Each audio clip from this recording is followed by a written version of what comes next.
Welcome to another Bright Spark podcast by Ignis, where we interview really interesting people. Today's guest, Sharn. So welcome to the podcast. Oh, thanks. Thanks for joining us. You're welcome. So without being rude, I've got an open question. Okay. I can't imagine there's many people in the world who have woken up one morning and thought, when I grow up, I want to be a recruiter. No, they don't. No. How did you get there?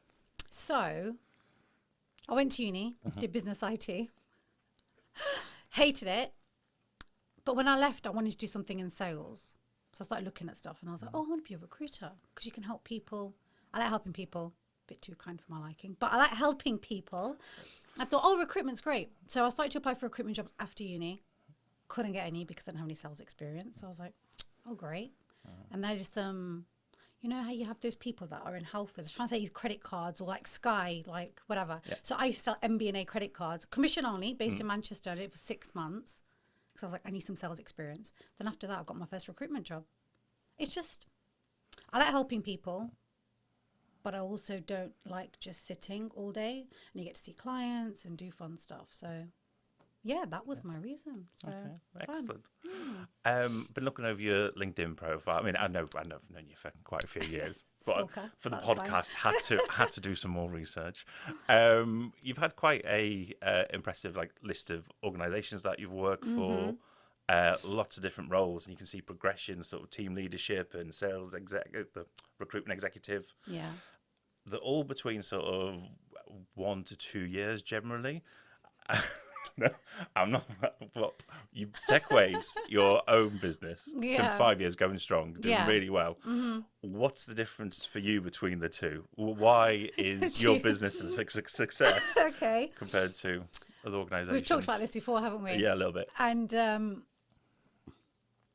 there's lots of things. I think it's frustration of not being able to do what I want to do, but also when I've done what I've needed to do in a business, or as much as I think I can do, then I'm like, oh, what next? And if I can't get what I want, I'll just move on. Yeah. So it's not for any other real reason, or I just get frustrated because no one's listening to my ideas that I know will work. Yeah. So I'm like, okay, well then I'll go somewhere else. Yeah. So yeah, it's not a bad reason, but I'm kind of glad I've done it because I think if I hadn't have left certain places, I think I would have just been stuck for ages. Yeah. Because I think as you go in as a recruiter, most of the time, you can only work your way up to I don't know, business manager. But I didn't want to work for a recruitment agency doing that and then managing people and then billing. Yeah. I wanted to try and work in-house, which is what I got to do for a little bit. Yeah. But it's so political. It's just... And as you progress, you kind of move away from the coal face and you say you want to help people. Yeah. And you can't do that working in-house because there's certain things you're allowed to do and not allowed to do. Yeah. And if you're just one number in a big organisation, no one listens. Yeah. So when you were a team leader, how did you manage that push and pull? So the pressure from the top to get the numbers, but also the demands on the team and your own workload as well. It's a question asked Jason earlier actually, because he had management. How did you cope and work with that? I actually found it really easy. Oh, really? Okay. So I like it. I like helping people. So when I managed the team, we had at Hayes at that point, we had multiple contracts. So it was like a shared service centre. Sure. So I would manage them. So I didn't have, so we never went out and won work, but you'd have the big wigs bring the work in and then we'd manage the accounts. Right. And it wasn't bad because I like helping people. So I think being able to help people and get them to the level that they need to be able to source and helping them on ideas on how to source, how to find candidates and just managing it. I think that's why I left as well, because I found it so easy and there was nowhere else for me to go. I was just like, well, I'm just sitting here doing nothing now and then you're paying me to do nothing. So I'd rather just go do something more challenging. You're too good to be an employee, basically. Basically, yeah. Yeah, I am. I couldn't do it again. I'll say that, but I could never do it again. No, never. So you find doing things your own way and running your own business satisfying, it scratches that itch. What does it give you? I think more than anything is my work-life balance. At the beginning, it didn't. I thought, I'll start working for myself and it will be fine. It will be great. And I can work when I want. No. No. But I think once you get past the 3.5 years, you start to find a bit more balance because you've got your clients, You don't have to work as hard. But then I was like, when I first started, I just wanted it to be me. But then as time's gone on, I'm like, actually, I'd like to do this, but also give other people a work-life balance as well. So it scratches that itch. I get to make my own decisions. Sometimes they're not the best decisions. But I think that's how you learn. They're your decision at the end of the day. Yeah. So you can live and die by them. Exactly. And I know what the repercussions are of it, and I know what I need to do to kind of then get out of it. Whereas if I think I'll work for someone, I wouldn't have that opportunity to do it. We've worked together on and off for a couple of years. Yes. You've never actually placed me. That's what a lot of my clients say. Yeah. I've got a lot of people. One of the things that always I thought made sort of you stand out from other recruiters is sort of using sort of video interviews. Yeah. How do you think that has sort of benefited? Do you think it's the future? How's that sort of worked out? So the video interviews we did a lot of last year and the previous year, and it worked really well. But I think over the last maybe 6-7 months, we've seen there's a lot of bias that creeps in, and we're trying to do the whole D&I perspective from our side as well, not just with the clients. Even if they're not kind of into it, we still want to give everyone the same chance of getting that job based on their capabilities, not on how they look, how they come across. It's if they can do the job or not, right? Yeah. And there's a few clients, really annoying.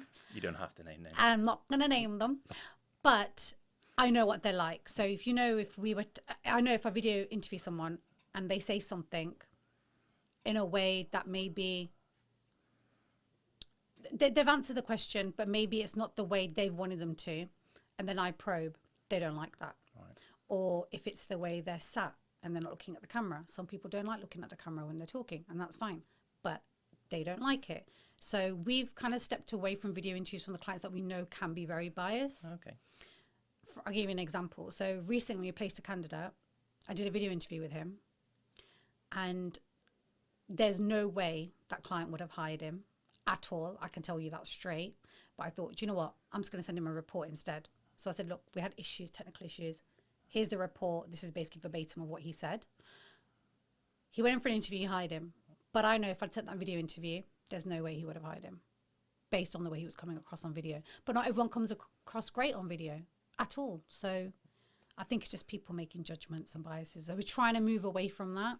The process for recruitment is much shorter by us doing that, because we're not having to fight back and go, well, why not? They've answered all the questions. And then them not actually giving us a real answer when we know it's something to do with maybe how they came across, how they looked, the way they were looking, their hands flying around, whatever it might be. So, yeah. Okay, that's very interesting. You talked about just then sort of people don't like looking at the camera and given what they need to sort of perform an interview. So as you know, we made a move to equity. So we're very much in thinking about neurodiversity. So, people who have autism or ADHD might need certain certainties when they come in. They might get worked up or anxious over noises or things like that. Are more employers open to that? Is that a trend that you've seen, that more people are aware of it, or is it still not really happening? Unfortunately not. No, okay. It's really bad, but I'm finding you'll have bigger organizations say that they are, D&I focused, and, they're trying to help people through the process. Some do, but a lot of them don't. They'll say one thing and do another. Okay. And it's like, there's only so much we can push back being external, but we can probably push more than if I was working in-house, because people would just tell me to probably shut up and go away. But as an external person, I feel like they probably have that bit more respect and will maybe take it on board. But I don't see it a lot, especially with smaller companies. They just want what they want, and they don't want to deviate from that, which can be hard. And as a recruiter who, obviously people really well. I think that's why you've been successful. Thanks. You're welcome. Knowing that connection and them not being able to make it themselves, or you be able to convey that, must be quite frustrating. It is. But I think with the candidates, we prep them so much so that they don't feel anxious when they're going in. We share all the details. We tell them what the interview will be like. And thankfully, our clients aren't bad at interviewing. Like, it's more of a, let's go around and show you around and get them warmed up a bit, so they're not sitting in front of you and like, right, okay, let's ask you like 10,000 questions. Like, it's not like that. And we've got a lot of our clients to move away from doing that, and they're getting better results. So it's a win-win for everyone. Prepping candidates is really interesting, and this will be LinkedIn are going to love this clip. What is the best thing potential candidates can do to prep? To prep, know who you're talking to. Okay. That's the main thing. What I would say is when you're interviewing with a certain person in a business, just have a quick background check on them on LinkedIn. Have a look at what they've done. Or if you're interviewing, especially with startups, when you're interviewing for a startup, it's good to know what they actually do as a business. Some people don't even do the bare minimum. And I'm like, you need to know what they do. And just be yourself. I always say to people, don't pretend to be something you're not. Because if you go in and you're being yourself and they don't like that, it's never going to work anyway. So just be yourself, know the business, what they do as a minimum, what you want to get out of your career. Does it align with you? And I always say, have questions that you can ask them, and we'll help them with those questions and go, from the screenings that we do, we know what's most important for them, because we do that before we even talk about a job. So we'll go, right, okay, this was really important for you. So to hear it from the horse's mouth, make sure you ask these questions at the end, because you're also interviewing them. It's not one-sided anymore. You know? Do employers, and I know the answer to this because I do this when I've recruited, they look at candidates' social media, LinkedIn profile. A few top tips. What should you do for your LinkedIn profile or your social media, your job interviewing? You're going to get looked up. How do you want to come across? Your LinkedIn profile picture shouldn't be you having a great time on holiday with alcohol in your hand. Although it's great for like Instagram and whatever, but I think LinkedIn, you can be personable, but not to the point where you're, party. Yeah, because that's not you all the time, is it? It's just you, a snippet of you. But also I think with LinkedIn, a lot of people don't post, but I know a lot of people aren't allowed to because of where they work. And I speak to so many candidates and they're not allowed to post, not allowed to like certain posts. They're not allowed to comment on a competitor's post, even if it's their friend that's working there, they can't do it. It's like, you're not allowed to do that. You're not allowed to talk about anything on LinkedIn. So a lot of them can't do it. But I say, if you can't do that, at least talk about what you're doing at work or what you've achieved. Or if you manage a team, I don't know, one of my clients is great. He always raves about his team, what they've achieved, just congratulates them on LinkedIn. And it just shows what you are, what type of leader you are. And people remember you. So when you're looking for a job, people will go, oh, that guy, and just remember you. So if you can't post personal stuff, I always say try and post something about work or what you've learned, or it can be achievements you had, not just in your current job, but previously, or what, the kind of people that you like working with, or you can even talk about social things, but not to the point where you're getting political. Yeah. I think when you get political, I think that's when... it can turn one people off. Very tribal as a country, aren't we? Yes. As much as it is a free country to speak, I think when you're being looked at by employers, it's important to watch how you say things to certain people, especially when you're commenting on people's posts or liking certain posts that probably isn't what you should be liking. You probably should be liking that stuff on Instagram or Facebook, but not on LinkedIn. Keep it professional. Show personality, but in a PG friendly. Yeah. I mean, I swear all the time on LinkedIn. That's me. But I can do that because it's my business. No one can turn around and speak, Sharn, you can't say that. Well, yeah, I can, because why not? So you said yourself you like helping people. Yeah. You did it as a team leader. That's why you want to be a recruiter. You've got great tips for candidates. You want the work-life balance to be good. Ask them the right questions. Ultimately, they don't pay you. No. The organisation does. So I suppose I'm asking, who's your master? Who do you feel you have to serve the most? I don't. I think it's equal. Okay. I think it should be equal. And I think when you work in-house, or even when you work in-house, you have to work for the business, right? It's like, we're important. These candidates aren't. Unfortunately, that's the way it is in a lot of businesses. When you're a recruiter in an agency, it's just get the numbers. I don't care how you get them. Client is king. Whereas I'm like, actually, if you don't have candidates, you can't fill your jobs. And it's a mutual respect. For me, it has to be the same. You treat candidates how you treat your clients, treat clients how you treat candidates. Shouldn't be any different. And I think you'll know that from... Yeah, but I thought it would be a good question to ask. Yeah. But I think that's where a lot of people go wrong. So a lot of the clients that I have, I haven't actually placed.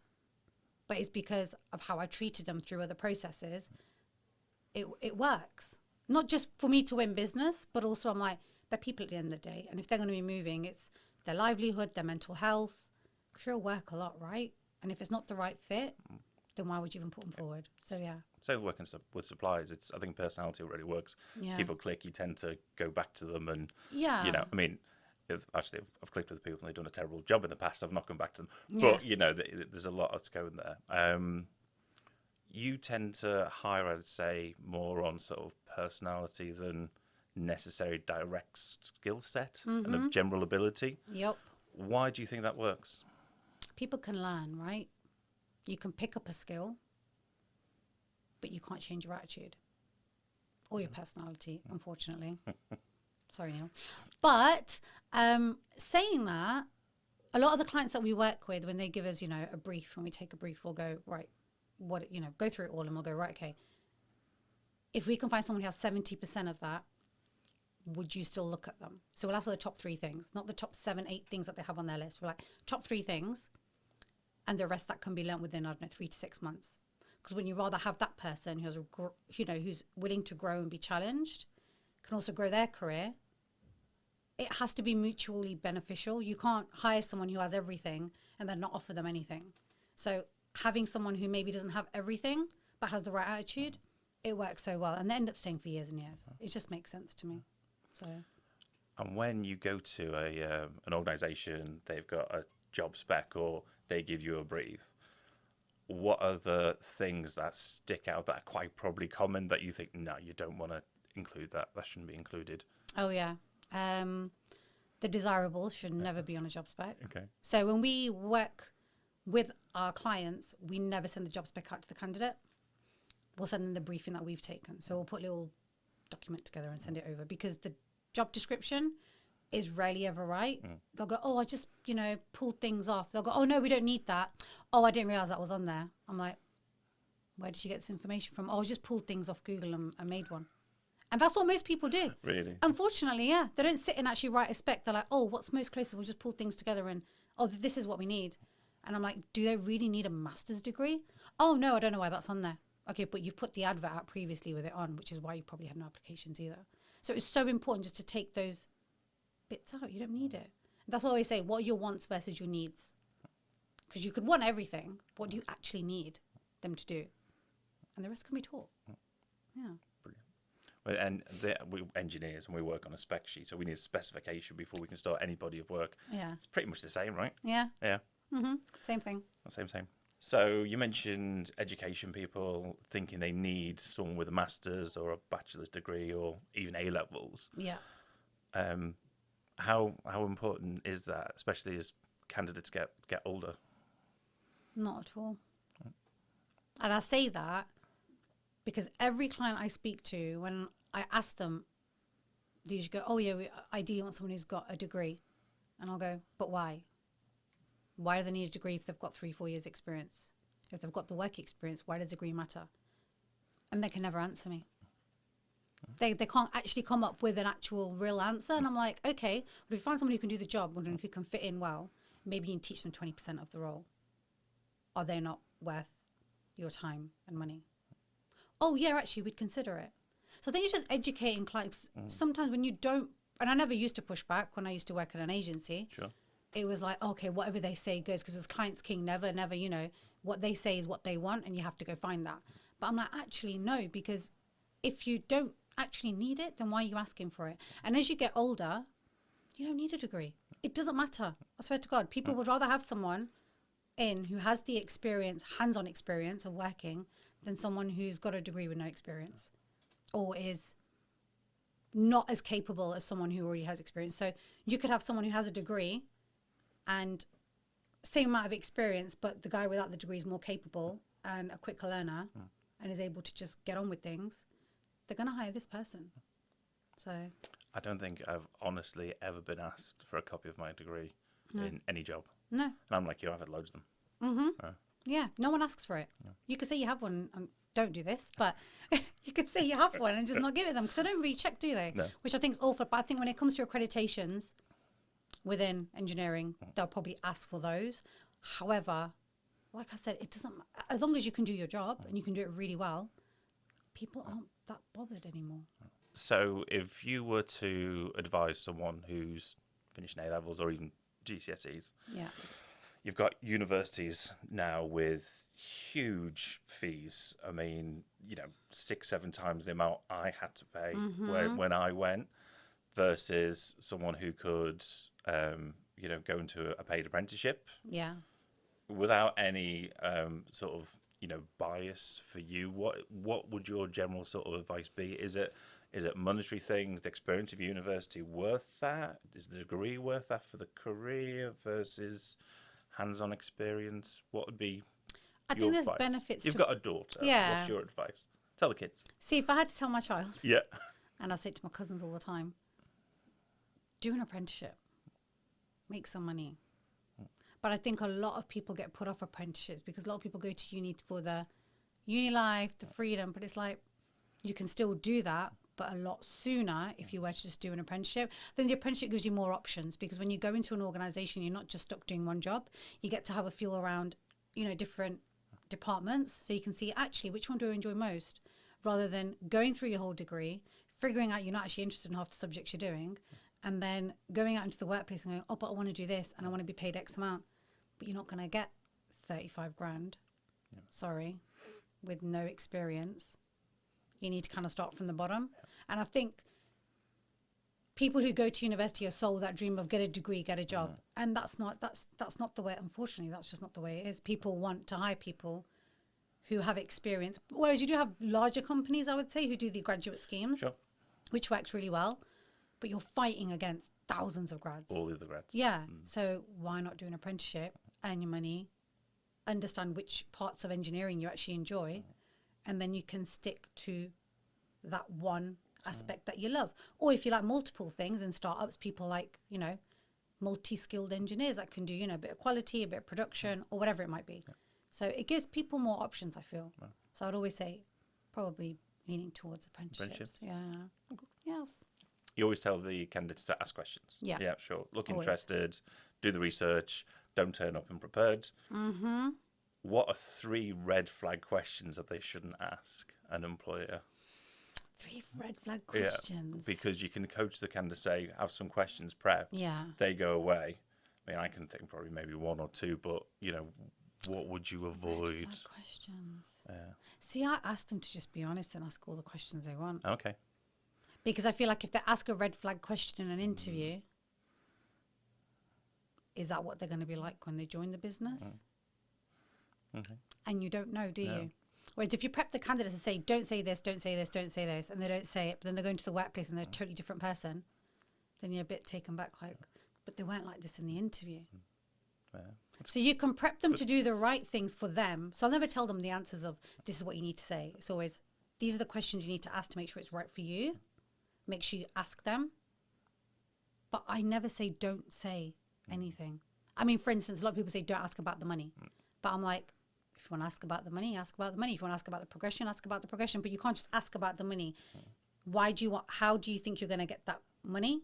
Progression, right? So maybe ask about progression and career development, and who in the company's also, moved up into the role that you want to go into that's maybe been in your position. But I don't have, and it's shocking because a lot of people say don't ask these questions, but I don't do that. Never have done. Well, I say never have done. I haven't since I've started my own business, and I feel like it works well. Well, what questions were you thinking? No, I was just gonna. I don't know. I mean, money. I wouldn't say money because it changes when you're younger versus older. So when I was younger, I probably wouldn't have pushed about money and progression because I just wanted the job. Yeah. What I find, which either works or it doesn't, I think at my level, is like I've got proven success in certain areas. Not sounding big-headed. Yeah. I've just performed well in some places, got results, been doing marketing. I know it. It's kind of a question of like, if I go for a job, I know I can do that job. Yeah. It's more of a case of, are we going to get on, and is this going to be worth my time? Yeah. Because as I get older, I want to work for a company that does good, doesn't really do harm, which really fits in. It sounds like I'm doing a sales pitch for Ignis now, doesn't it? But that was one of those key things for me. I've got young nephews. Yeah. I don't want to work on stuff that's going to waste my time. If I can contribute and do something. So for me, it's more that. I could look at a lot of jobs. You could come to me with jobs. I'm sure I could go, yeah, I could do that. But actually, do I want to be that far from home? Do I want to work on that product? Do I want to spend my time working on this? I've worked in lots of different industries, and for me, you know, it's more of a question now of like, I can do this. Are we going to get on? Yeah. But and when that's it with a lot of candidates that we talk to, because it's not about the money. The money, yes, is part of it, because they have to be paid what they're worth. Yeah. But a lot of it is around work-life balance. Is there any hybrid working, flexible hours, career progression? What will I learn on that? The product, what am I going to be working on? If they're not interested in what they're working on, it's not even worth having the conversation, because they're not going to be interested, especially if they're not actively looking for work. Yeah. There's a massive difference. Yeah, poaching versus Mm. Work-life balance, working from home, really, really interesting. Everyone's got an opinion on it. Working from home, what's your take? I think it depends on the job you're doing. Okay. Yeah. So with the business, with TechWaves, so I've got David, who's lovely. He's down in Somerset. Shout out to David. And yeah, shout out David. Best hire ever. So basically he comes to the office once a month, 2 days a week. But I trust him to get on with it. You've got to have that trust there, right? Yeah. And the flexible working and the hours or whatever. But I think when you're working in engineering, especially when you've got to work with other people quite closely in different departments, you can't be working from home, especially if you're in a startup and you're trying to build something. You're sitting at home in the corner in your, living room with your TV on or whatever you're doing. Everyone has a TV on. Let's not lie. Let's not pretend we don't. Even I do. And then working on something and not really interacting with other people, or you hear conversations going on, you're like, oh God, if that's going to be an issue, I need to maybe alter my design, or maybe that's not going to work. Yeah. When you're sat there for 2-3 days working on whatever you're working on, you go in and they're like, oh, that's changed.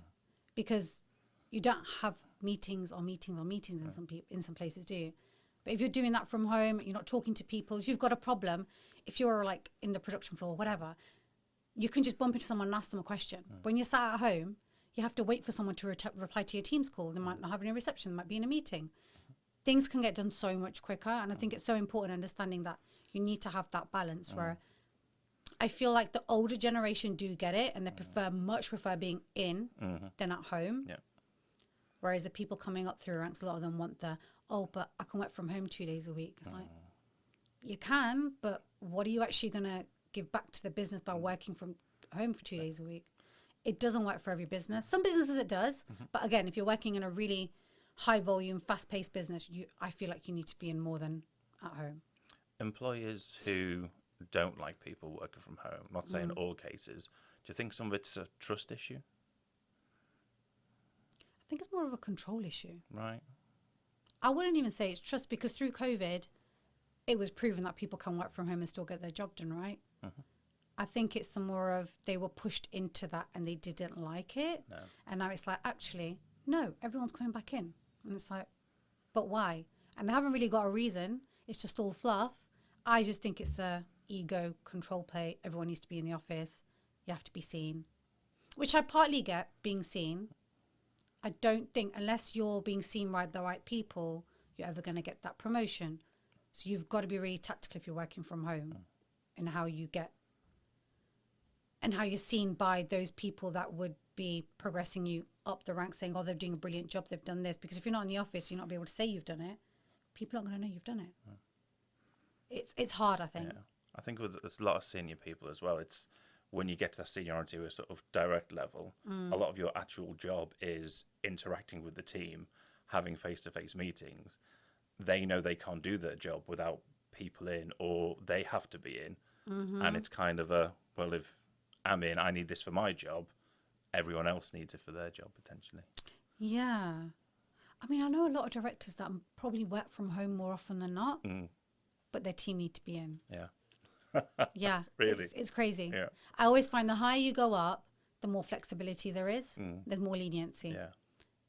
But the lower down you are in the ranks, they expect you to be in. Yeah. And it could be a trust thing. I don't know. But then I know a lot of companies hire directors who they know already from previously. So then they'll just get the job done regardless. Yeah. And then they've got their team who they don't really know that well. So it's hard to get that balance. Yeah, it is. And I find it so strange. Some of my clients are happy with the flexible working. And if they don't provide hybrid working, there's always flexible working, like hours, whatever, as long as the work's done, they don't care. They don't count the hours, which is great. But then some of them are like, oh no, but we've got meetings at 9 o'clock, so they need to be in at 9. Okay, but they've got to drop the kid off. What are you going to do? Okay, but they need to be in at 9. I'm like, it's not really flexible working, is it? No. So, speaking of flexible working perks, benefits, there was a time, I remember the time, when a free beer on a Friday and a slice of pizza was... That would still keep me going. That's the culture. That is... Yeah. We know now it's not really culture. What are the benefits people are looking for? What do candidates really want? What's really important to them? Is, I guess, what I'm asking. They would rather have flexible working over a Friday pizza. They'd rather go home and not have a beer with their peers that they see every day, in all honesty. I think the majority of this has come from COVID, because people realise how much they're actually missing out on when they're at work.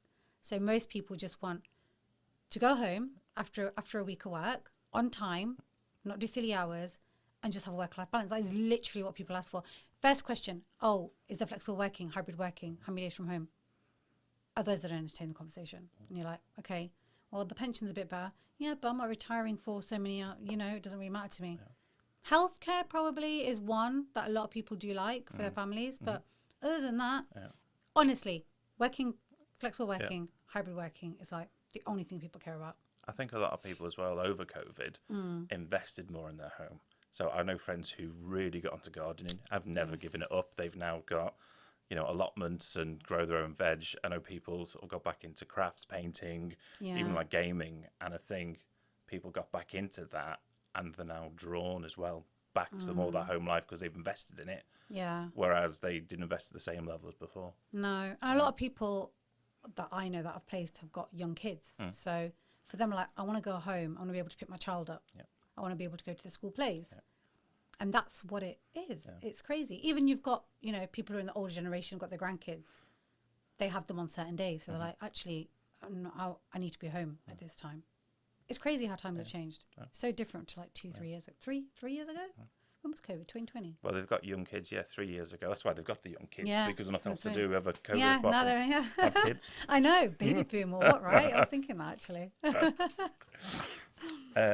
We talked about what candidates should do, coaching candidates. And we know work from home is important as a perk.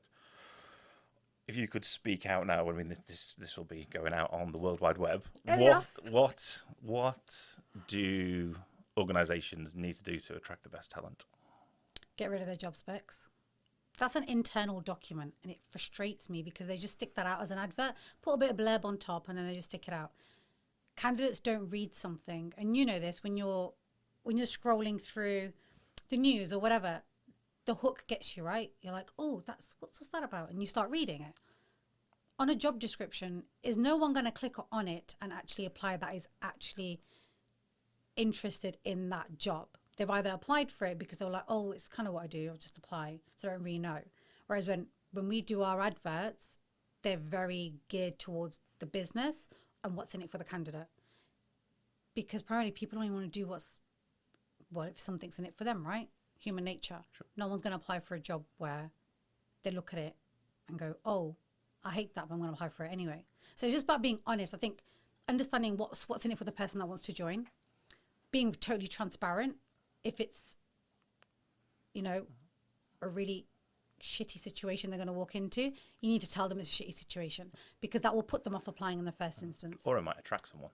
Yeah. This is really tough at the minute. Oh, yeah. You need to get your hands rolled up. It's going to be intense, but the potential rewards. 100%. Very chaotic. And people love that or they hate it, like I said, right? But just what's in it for them, and just being totally honest about the culture. If the culture's not great, what are you doing to try and fix it? You don't have to write it all in the advert, but it's just having those main points in there, and then talking about what you want the person to do right at the end. If they get that bit right, they would have better applicants and probably need to use agencies less. Yeah, you'll still get 90% of people who apply that aren't great, not suitable for the job, but you'll get people apply who aren't actively looking for work, but it's pinged up to them and they're like, oh, this is interesting. Oh God, yeah, I like that. And they apply. And you're not batting against 4 or 5 other companies who are then they're interviewing with. You've got them before they're even actively looking. So it's understanding what that candidate wants. And I think it comes from the hiring manager as well. So if the hiring manager knows why they're working there and why they love working there, they're the best person to ask, or even their team, to figure out, okay, what do we need to put out in the advert to attract those types of people to also come and join us? But they don't do that because they're too busy and don't have time, unfortunately. What's the health of the job market at the minute? I know engineering, there's concerns of AI. AI is nowhere near close enough yet to replace actual engineers. No. But is it a buyer's market? Is it a seller's market? What's happening out there? I would say it probably swings more towards the candidates at the moment, especially in the area that we work in, clean energy, renewables, because there's there is still a gap. But again, if clients, hiring managers are open to hiring people who maybe don't have everything and you're willing to train them on 30% of the job, you could hire someone. Okay. But the issue is they want what they want right now. And if they're not being educated on what the market's like, they're waiting for 6 months, maybe even a year, some people, for certain specific skill sets. Yeah, wow. It's nuts. But that's because they either don't have budget to use an agency, or they're using agencies, but they're not actually getting feedback from them about the market. So it's definitely in the candidate's favour. So that's why I say you've got to understand what you have to offer someone to come and work for you. Because if you don't know that, you can't hire on anyway. What's the point? Yeah. Thank you for your time. You are welcome. I've enjoyed it. Fun. Yes, yeah, me too. It has. Amazing. Thanks. You're welcome.